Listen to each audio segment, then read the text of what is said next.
کہ مسجد اللہ کا گھر ہے، ان المساجد للہ فلا تدعوا مع اللہ احدا، تمام مسجدیں اللہ کا گھر ہے۔ جب اللہ کے گھر میں اللہ کی عبادت ہوتی ہے تو اس کا ثواب زیادہ ہو جاتا ہے۔ ایک نماز آپ مسجد میں آ کر پڑھیں اور ایک نماز اپنے گھر میں پڑھیں تو مسجد میں نماز پڑھنے کا ثواب بہت زیادہ ہو جاتا ہے۔ اسی طریقے سے نکاح تو عبادت ہے، ثواب کا کام ہے، لیکن اگر اس کو مسجد میں انجام دیا جائے تو اس کا ثواب بہت زیادہ ہو جاتا ہے، اس کی برکتیں بہت زیادہ ہو جاتی ہیں، اس کے ثمرات انشاءاللہ بہت اچھے آئیں گے، اس کا رزلٹ بہت اچھا ہے۔ نکاح ایک ضرورت بھی ہے، معاشرتی ضرورت ہے، انسانی ضرورت ہے، اور اس کو اللہ تعالیٰ نے عبادت بنا ہے۔ اب دل میں ہاتھ رکھنے کی چیز یہ ہے اور سوچنے کی چیز یہ ہے کہ کیا ہم نے اس عبادت کو عبادت رکھا ہوا ہے یا تجارت بنایا ہوا ہے؟ اس عبادت کو عبادت رکھا ہوا ہے یا ہم نے کھیل تماشا بنایا ہوا ہے؟ یا ہم نے مستانے کا اور فحش اور عریانیت کا اور ناچ گانے کا اور ڈی جے بجانے کا وسیلہ بنا رکھا ہے؟ یہ ہمیں سوچنے کی چیز ہے، یہ ہمیں غور کرنے کی چیز ہے۔ اللہ تعالیٰ نے جب اگر مان لیا کہ نماز کی آپ نے نیت باندھ لی، اللہ اکبر کہہ کے نیت باندھ لیتے ہیں، اور نماز کی نیت باندھنے کے بعد آپ نے سگریٹ پینا شروع کر دیا جیب سے نکال کر، اس نماز کا حشر کیا ہو؟ آپ سوچئے، ہم سوچیں، مسلمان ہیں نا، صاحب ایمان ہیں۔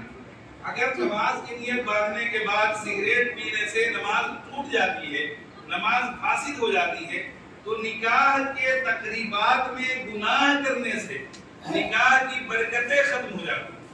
یہ تو اللہ کا کرم، اس کا فضل یہ ہے کہ اللہ تعالیٰ نے نکاح کو فاسد قرار نہیں دیا۔ نکاح گناہ کے ساتھ بھی ہو جاتا ہے، لیکن اس کی برکتیں تو ختم ہو جائیں گی نا، اس کی رحمتیں ختم ہو جائیں گی، نکاح کا جو مقصد ہے وہ فوت ہو جائے گا۔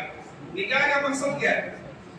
نکاح کا مقصد یہ ہے کہ اللہ کے رسول پاک صلی اللہ علیہ وسلم نے ارشاد فرمایا، یا معاشر الشباب من استطاع منکم الباءۃ فلیتزوج فإنه أغض للبصر وأحسن للفرج ومن لم يستطع فعليه بالصوم فإنه له وجاء۔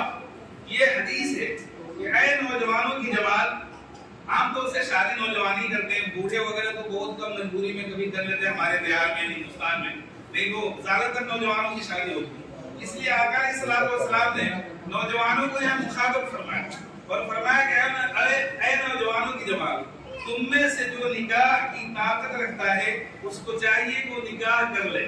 اس کا فائدہ کیا ہوگا؟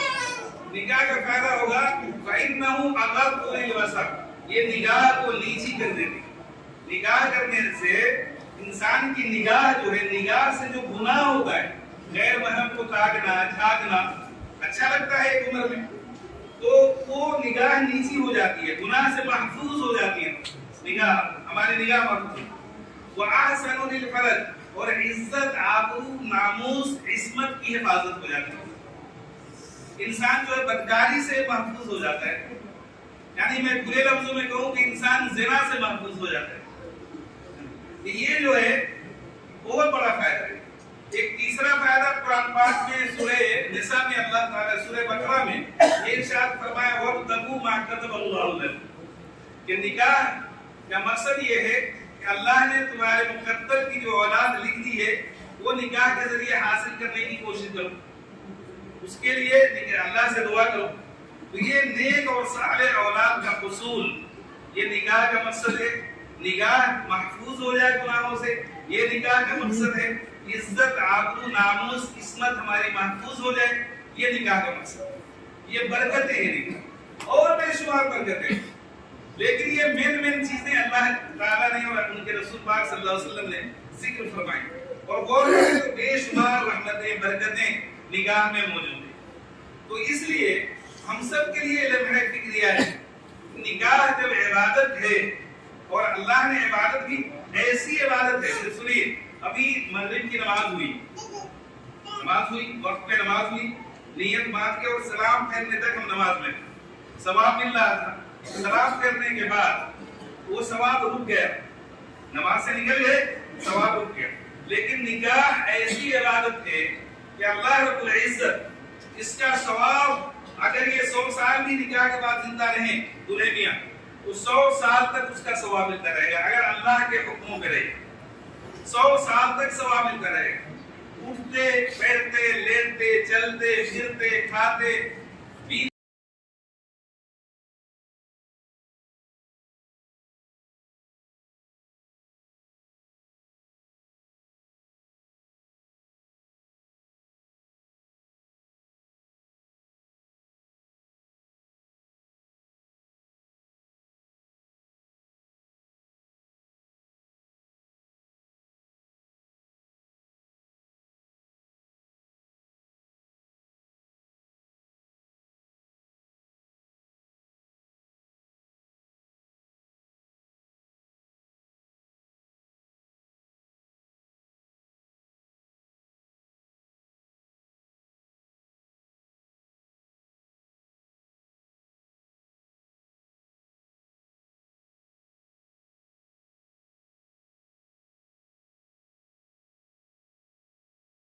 پیتے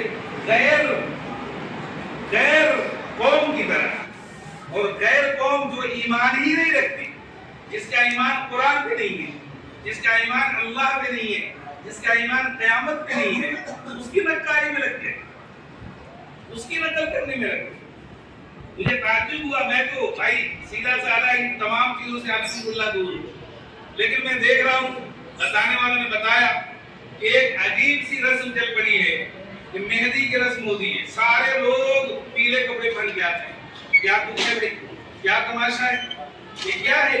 یہ تو غیروں کی نقالی ہے۔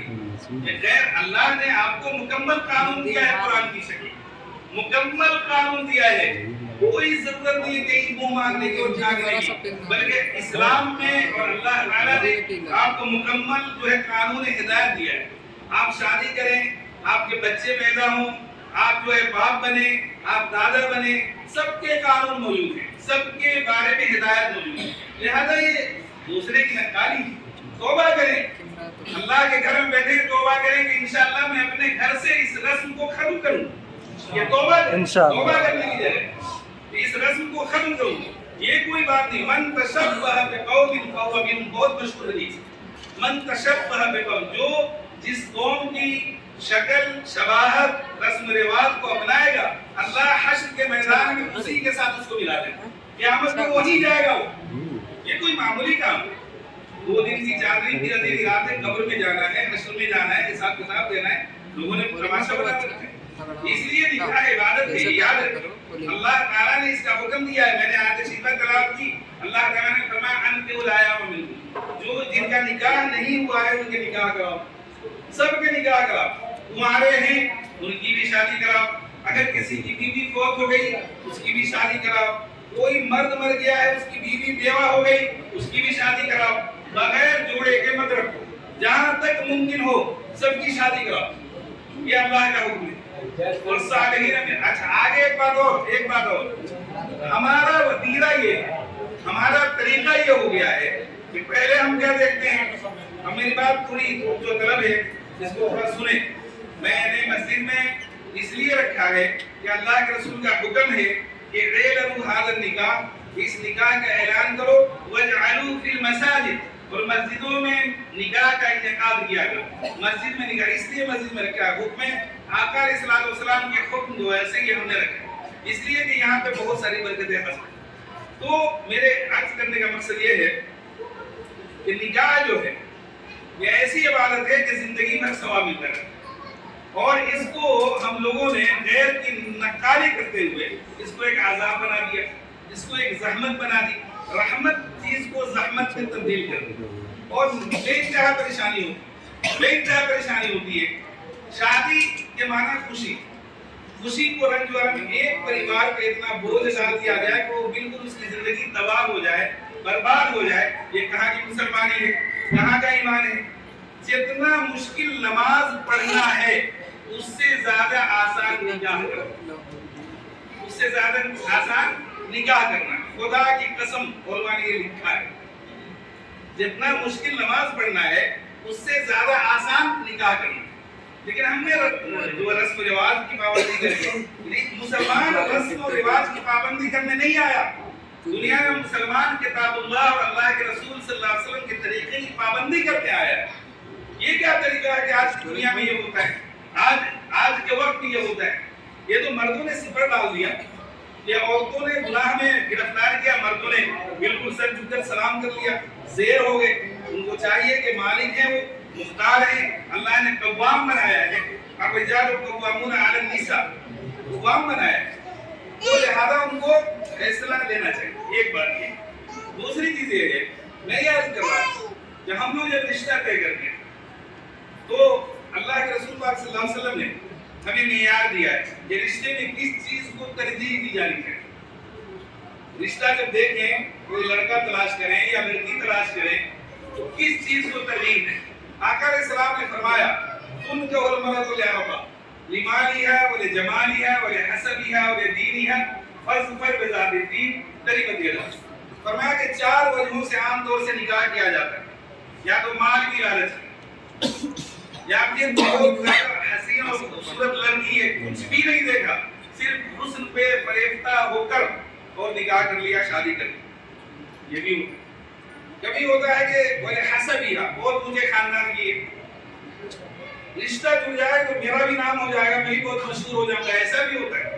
یہ عزت جاہ کہلاتی ہے، طلب جاہ. ایسا بھی ہوتا ہے. اور ایک اور ہوتا ہے جو آج کل ہمارے معاشرے میں جس کا فقدان ہے، وہ یہ ہوتا ہے بولے دینیہ، کہ لڑکی سو صلاۃ کی پابند ہے، پردے کی پابند ہے، دیندار ہے، اللہ اس کے رسول سے محبت کرنے والی ہے، تو دیندار ہے، دین کی وجہ سے اس سے رشتہ کیا جاتا ہے. آقا علیہ السلام نے ارشاد فرمایا کہ مال میں کامیابی نہیں ہے، جمال میں کامیابی نہیں ہے، حسب کیا ہے، آج عزت ہے کل ذلت ہے، بڑے بڑے عزتدار ذلیل و خوار ہو جاتے ہیں سالگرہ میں. اور تو فرمایا امت کو ہدایت یہ عطا فرمائی کہ فظفر بذات الدین. یہ عربی مولانا لوگ بیٹھے ہوئے ہیں یہاں، عالم لوگ، تو فظفر کہ کامیابی حاصل کر لو، کامیاب ہو جاؤ، دیندار لڑکی سے نکاح کر کے کامیاب ہو. کامیابی سبحان اللہ. اپنے بہنوں کو، اپنی لڑکیوں کو دیندار بنائیں، ان کو ایسا ماحول دیں کہ وہ دین پہ آئیں اور دیندار بنے. اور حکم یہ ہے کہ اگر دیندار لڑکے کا، جس کے اخلاق سے اور اس کے دین سے ہم مطمئن ہیں، اگر ہماری بہن کے لیے رشتہ آتا ہے یا ہماری بیٹی کے لیے رشتہ آتا ہے تو ہم رشتہ کر دیں. یہ حکم ہے. فرمایا الا تفعلوا تکن فساد فی الارض وفساد عظیم وفساد کبیر. بہت بڑا فتنہ پیدا ہوگا اگر یہ کام نہیں. آج کل ہم کیا کرتے ہیں، مال کی لالچ سب سے پہلے. ہمارا دل اتنا اندھیرا ہے، ظلمت پیدا ہو گیا، اندھیروں میں ڈوب گیا، دنیا کے حرص و ہوس کے اتنے لگ گئے، رشتوں کا پاس نہیں، لحاظ نہیں، ہے نا، خون پانی ہو گیا. انسان اسی دنیا میں نفسا نفسی کے عالم میں جی رہا ہے، کسی کو کسی کی پرواہ نہیں. تو یہ ہوا ہے. آیت شریفہ جو میں نے تلاوت کی ہے، اللہ رب العالمین نے کیا فرمایا؟ وَاتَّقُوا اللَّهَ الَّذِي تَسَاءَلُونَ بِهِ وَالْأَرْحَامَ. وَاتَّقُوا اللَّهَ الَّذِي تَسَاءَلُونَ بِهِ وَالْأَرْحَامَ. اس اللہ سے ڈرو، اس پروردگار سے ڈرو جس کا نام لے کر تم یہ رشتہ کر رہے ہو. اس موقع پہ اللہ کے رسول نے یہ آیت مبارکہ تلاوت کی. یہاں یہی مراد ہے کہ نکاح کی مجلس میں، یہ تو عام چیزوں کے بارے میں ہے، لیکن یہاں نکاح کے لیے اس آیت کو منتخب کیا حضور پاک صلی اللہ علیہ وسلم. جس اللہ کا نام لے کے تم اس رشتے کو مانگ رہے ہو، اس اللہ سے ڈرو. والارحام، اور خون کا جو رشتہ ہے، رحم کا جو رشتہ ہے، یہ نئے رشتے میں بندھ کر ان پرانے خون کے رشتوں کو بھول مت جانا. اس کے بارے میں بھی اللہ سے ماں کو نہیں بھولنا ہے، باپ کو نہیں بھولنا ہے، اپنے پھوپھی کو، اپنے بہن کو، اپنے جو بھی رشتہ دار ہے جس سے خون کا رشتہ ہے، اس کے بھی حقوق ادا کرتے رہنا ہے. صرف بیوی کی چکا چوٹ میں سارے رشتوں کو فراموش نہیں کرنا ہے. یہ اللہ تعالیٰ نے ارشاد فرمایا. اس خطبہ نکاح میں یہ آیت پڑھی جاتی ہے، ہر عالم، ہر مولوی اور ہر قاضی پڑھتا ہے. وَاتَّقُوا اللَّهَ الَّذِي تَسَاءَلُونَ بِهِ وَالْأَرْحَامَ. جو رحم کے رشتے ہیں اس کے بارے میں بھی اللہ سے ڈرو. اور آگے کیا فرمایا؟ إِنَّ اللَّهَ كَانَ عَلَيْكُمْ رَقِيبًا. اللہ تعالیٰ تمہاری نگہبانی کر رہا ہے، دیکھ ریکھ کر رہا ہے. ہر وقت اس کی نظر میں ہو، کہیں بھی بیوی پہ ظلم کر رہے ہو وہ بھی اس کی نظر میں، ماں باپ یا دوسرے حقوق والوں کے حق کو ادا نہیں کر رہے ہو وہ بھی اللہ کی نظر میں، دونوں کا سوال، دونوں کا سوال۔ اللہ تعالیٰ نے کوئی ٹکراؤ نہیں پیدا کیا کہ بیوی کے حقوق کو ادا کرے تو ماں باپ کے حقوق کی حق تلفی ہو، ایسا نہیں ہے۔ ان کے حقوق اپنی جگہ پہ ہیں، ان کے حقوق اپنی جگہ پہ، کوئی ٹکراؤ نہیں۔ یا تو مرد ہی خراب ہوتا ہے، لڑکا ہی خراب ہوتا ہے، یا اگر بیویاں ایسی مل جاتی ہیں جو کہ مردوں کو خراب کر دیتی ہیں تو پھر ماں باپ کے حقوق اور دوسرے رشتہ داروں کے حقوق انسان تلف کرنے لگتا ہے، برباد کرنے لگتا ہے۔ لیکن اللہ نے کیا فرمایا؟ ان اللہ کان علیکم رقیبا، اللہ ہر وقت تمہاری نگہبانی کرتا ہے۔ تو نئے رشتے کی چکا چوند میں یہ خون کے جو رشتے ہیں اس کے حقوق مت بھولو، اور خون کے رشتوں کے حقوق کو ادا کرنے میں بیوی پہ ظلم و ستم نہیں ہونا ہے، بالکل بیلنس بنا کے چلو۔ یہ تو میں یہ عرض کر رہا تھا کہ آج کل جو ہم لوگ نکاح کرتے ہیں سب سے پہلا مال ہوتا ہے ہمارے ساتھ، یہ بہت ہی ایک فکر کی بات ہے، ایک لمحہ فکر۔ آج کل کیا ہوتا ہے؟ مال کیا ہے؟ مال ایک تو شکل یہ ہے کہ تلک لے، لڑکی والوں سے 5 لاکھ لے، 10 لاکھ لے، تو یہ حرام کا پیسہ ہے، بالکل جائز نہیں ہے، وہ لوٹ ہے، ڈاکہ ہے، بلکہ رشوت ہے، رشوت لے کے شادی کی، بالکل حرام کا پیسہ، کسی اینگل سے جائز ہی نہیں ہے۔ لیکن لوگ خوب کھا رہے ہیں اور اسی سے ولیمہ کر رہے ہیں، دعوتیں کر رہے ہیں، گاڑیوں کو بھیج رہے ہیں، لگ رہا ہے کہ باپ نے کما کے رکھا ہے اسی کو لیا اور جا رہے ہیں، مزے سے جاتے ہیں۔ اللہ تعالیٰ ایک ایک پیسے کا حساب لے گا، اینما اکتسبوا فیما انفقوا، کہاں سے کمایا، کہاں خرچ کیا، کہاں سے مارا تھا۔ ایک لڑکی والے کو مجبور کر کے تم نے یہ کیا۔ آج ایک تو یہ ہے تلک، یہ بھی حرام۔ آج کل ایک نوکریاں لگی لڑکوں کی، بہت اچھی بات ہے، لگی بہت اچھی بات ہے، اللہ برکت دے سکے۔ لیکن ایک معاشرے میں آج ایک سوچ جو پیدا ہو رہی ہے، اتنی خطرناک سوچ ہے کہ نکاح مشکل ہو جائے اور حرام خوری، بدکاری، زنا جو ہے آسان ہو جائے، وہ سوچ پنپ رہی ہے اور معاشرے میں موجود ہو۔ وہ کیا؟ جس لڑکے کی نوکری ہے، سرکاری نوکری ہے، ٹیچر والی کی زیادہ تر ہے، وہ سرکاری ملازمہ عورت کو ہی تلاش کر کے شادی کر رہا ہے، اس کو مال چاہیے، مال کی لالچ۔ اللہ کے رسول پاک صلی اللہ علیہ وسلم نے ارشاد فرمایا کہ جس نے مال کی لالچ میں شادی کی اللہ اس کو فقر میں گرفتار کرے گا، فقیر بنا دے گا، آج نہیں تو کل بنائے گا لیکن فقیر بنا کر چھوڑے گا۔ تو یہ بہت خطرناک ہے۔ میں یہ کہہ رہا ہوں کہ اگر جن لڑکیوں کی نوکری نہیں ہے ان سے شادی کون کرے گا، اس کی فکر کون کرے گا؟ ہر انسان جانوروں کی طرح اپنے آپ میں لگا ہوا ہے، اس کو معاشرے کی، اس کو ملت کی بیٹیوں کی، لڑکیوں کی کوئی فکر نہیں ہے، فکر کون کرے گا؟ یہ تو جانور کی ہے نا، جانور کی چال ہے، اس کی خصلت ہے، خود کھائے دوسرے کو نہیں کھانے دے، خود آرام سے رہے، دوسرے چاہے پریشان ہو جائے اس کے مار کے ہڈی توڑ دو، پسلی کو۔ انسان کا کام نہیں ہے، انسان جو ہے فرد ملت سے ہے، ملت نہیں تو تم بھی نہیں۔ یہ ملت، اگر ملت میں پریشانی ہے، ہماری لڑکیاں اگر تمہاری بیٹی ہیں اور ان کی شادی نہیں ہو رہی ہے، ان کی عمریں نکل رہی ہیں اور وہ غلط راستے پہ جا رہی ہیں، اور لڑکے ہمارے مال کی تلاش میں نوکری پیشہ لڑکیوں کو تلاش کر رہے ہیں اور جن کی نوکری نہیں ہے ان سے شادی نہیں کر رہے، مجرم کون ہے؟ مجرم کون ہے؟ اللہ کی سوچنے کی چیز، ہم سب مجرم۔ ہم نے ایسا کیوں پالا ہوا ہے؟ اپنے خیال خام کو اتنا اونچا کیوں کیا ہوا؟ مال اللہ تعالیٰ فرما رہے ہیں قرآن میں سورہ مومنون میں، سنیے میری بات سنیے، فقراء، جس سے شادی کر رہے ہو بیٹیوں کی، لڑکیوں کی، اگر وہ فقیر ہے، اگر اس کے پاس پیسہ نہیں ہے، یغنیہم اللہ من فضلہ، شادی کی برکت سے اللہ اس کو مالدار بناتا ہے، یہ اللہ تعالیٰ فرماتے ہیں۔ اور ہم کہتے ہیں نا لڑکی نوکری والی ہونی چاہیے، لڑکی نوکری والی ہونی چاہیے، جو نوکری پیشہ نہیں ان سے شادی کرو۔ ارے شرم کرو، دودھ مرو، شرم کرو، یہ اللہ نے تمہیں نوکری دے دی ہے، تم بیوی کو کھلا سکتے ہو، پلا سکتے ہو، اچھے سے تعلیم اور پرورش بچوں میں بھی کر سکتے ہو، پھر اور کاہے کی لالچ ہے کہ اللہ نے اپنے فضل سے تمہیں نوکری دے، اب اور مزید ہوس سوار ہو، یہ اللہ سے ڈرنے کی چیز ہے، معاشرے تو بہت غلط ہے۔ اور جن لڑکیوں کی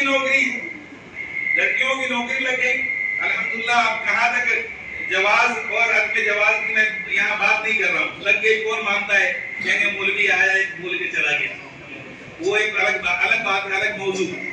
لیکن میں یہ بول رہا ہوں کہ جن لڑکیوں کی نوکری لگ گئی ان کے ماں باپ بھی نوکری پیشہ ہی تلاش کرتے، تو اصل میں نکاح کی بنیاد جو ہے، سنیے گا میری بات، یہ بہت پتے کی بات بول رہا ہوں، نکاح کی بنیاد، اس رشتے کی بنیاد جو ہے نا، یہ پیار محبت اور الفت ہے، پیار محبت اور الفت۔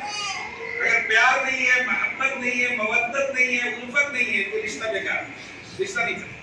تو اگر لڑکی کی کمائی آ رہی ہے اور فلاں لڑکا بھی تو جہد کر رہا ہے، اگر وہ اس کی نوکری نہیں لگ رہی ہے یا نہیں ہوئی ہے، ہو سکتا ہے زندگی میں نہیں رہی، تو اس کی وجہ سے اختلافات پیدا ہونا میاں میں، یہ بھی مال کی لالچ ہے، یہ بھی کیا ہے، مال کی لالچ ہے۔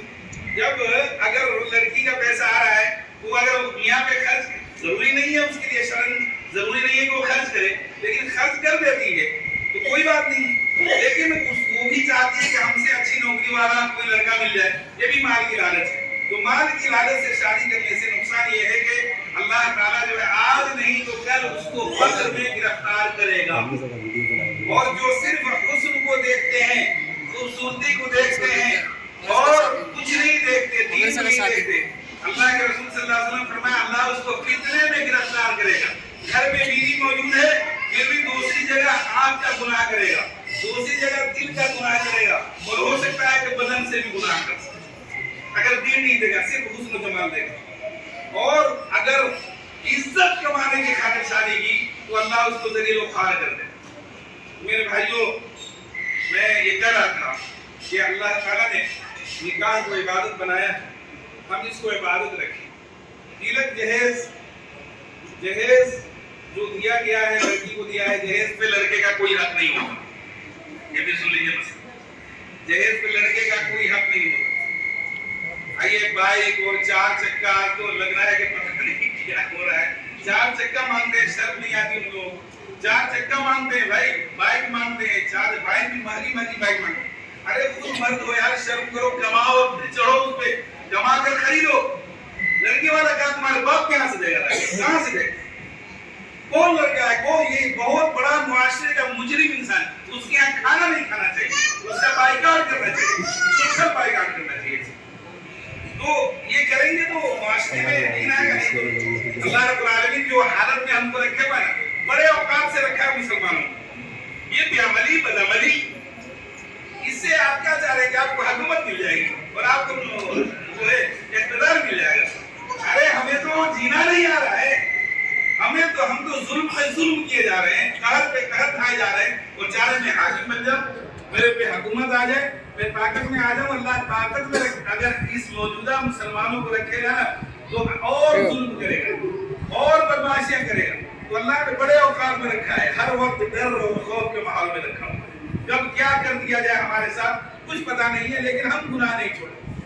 اللہ تعالیٰ نے فرمایا کہ جب ہم نے ان کو پریشانی میں ڈالا تو کیوں نہیں گڑ گڑا کر ہمارے پاس معافی مانگنے آئے، نہیں آئے اور دل سخت ہو گئے۔ وہی ہمارا حال ہے، وہی ہمارا حال ہے۔